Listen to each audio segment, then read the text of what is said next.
എല്ലാവർക്കും നമസ്കാരം. ഇത് അംബികയുടെ നാച്ചുറൽ ബർത്തിങ് സ്റ്റോറിയാണ്. അംബികയ്ക്ക് രാവിലെ 4:30ക്ക് പെയിന് വന്നു. അപ്പോൾ അംബിക ഇങ്ങനെ നടക്കാൻ തുടങ്ങി. ഇപ്പോൾ ചെക്ക് ചെയ്തപ്പോൾ 4 സെൻറ്റിമീറ്റർ ഡയലേറ്റ് ആയിട്ടുണ്ടായിരുന്നു.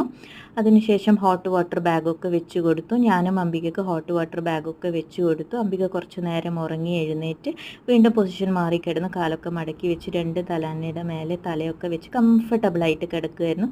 നല്ല പെയിൻ ഉണ്ടായിരുന്നു. പക്ഷേ ഹസ്ബൻഡും കുഞ്ഞും കൂടെ ഉള്ളത് കൊണ്ട് അംബികയ്ക്ക് നന്നായിട്ട് ഓക്സിറ്റോസിൻ റിലീസ് ചെയ്തു. അതുകൊണ്ട് തന്നെ പ്രോഗ്രസ് ചെയ്യുന്നുണ്ടായിരുന്നു. ഒരു മരുന്നിൻ്റെ സഹായമില്ലാതെ തന്നെ പ്രോഗ്രസ് ചെയ്യുന്നുണ്ടായിരുന്നു. ഡോക്ടർ നഴ്സൊക്കെ വന്ന് അംബികയുടെ ഹാർട്ട് റേറ്റും കുഞ്ഞിൻ്റെ ഫീറ്റൽ ഹാർട്ട് റേറ്റും ഒക്കെ നോക്കിയതിന് ശേഷം അംബിക നടക്കാൻ തുടങ്ങി. നടക്കുമ്പോൾ അംബികയുടെ ആദ്യത്തെ പ്രസവത്തെക്കുറിച്ച് പറയുമായിരുന്നു. 36ാമത്തെ ആഴ്ചയിൽ സിസേറിയൻ പറഞ്ഞ കേസായിരുന്നു. കോംപ്ലിക്കേഷൻസ് ഉള്ളത് കൊണ്ട് സിസേറിയൻ പറഞ്ഞായിരുന്നു. നാച്ചുറോപ്പതി യോഗയൊക്കെ ചെയ്ത് നോർമൽ ഡെലിവറി 38ാമത്തെ ആഴ്ച നടന്നു. ഇതേ ഹോസ്പിറ്റലിൽ വെച്ച് സുഖമായി പ്രസവിച്ചു. അപ്പോൾ അതേപോലെ ഇത്തവണയും പ്രസവിക്കാൻ വേണ്ടിയിട്ടാണ് ഇവിടെ വന്നത്. 8 സെൻറ്റിമീറ്റർ ഡയലേറ്റ് ആയിട്ടുണ്ട്. ഹസ്ബൻഡും കുഞ്ഞും ഒക്കെ കൂടെ ഉള്ളതുകൊണ്ട് അംബികയ്ക്ക് നല്ലൊരു റിലാക്സേഷൻ ആയിരുന്നു.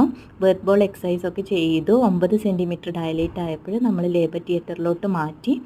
അവിടെ നിന്ന് ഗൈനക്കോളജിസ്റ്റ് വന്ന് കുഞ്ഞിനെ എടുത്തു. പെട്ടെന്ന് തന്നെ കുഞ്ഞ് പുറത്ത് വന്നു. എപ്പിസോട്ടമിയോ ഒരു മരുന്നും ഇല്ലാതെ തന്നെ നാച്ചുറൽ ബർത്തിങ് ആയിരുന്നു. ഡെലിവറിക്ക് ശേഷം അംബിക റൂമിലോട്ട് വന്നു. എന്നിട്ട് ഡോക്ടറൊക്കെ വന്നു. നമ്മൾ ഫോട്ടോസൊക്കെ എടുത്തു. ഡോക്ടർ ലക്ഷ്മിപ്രിയ മാം ആയിരുന്നു.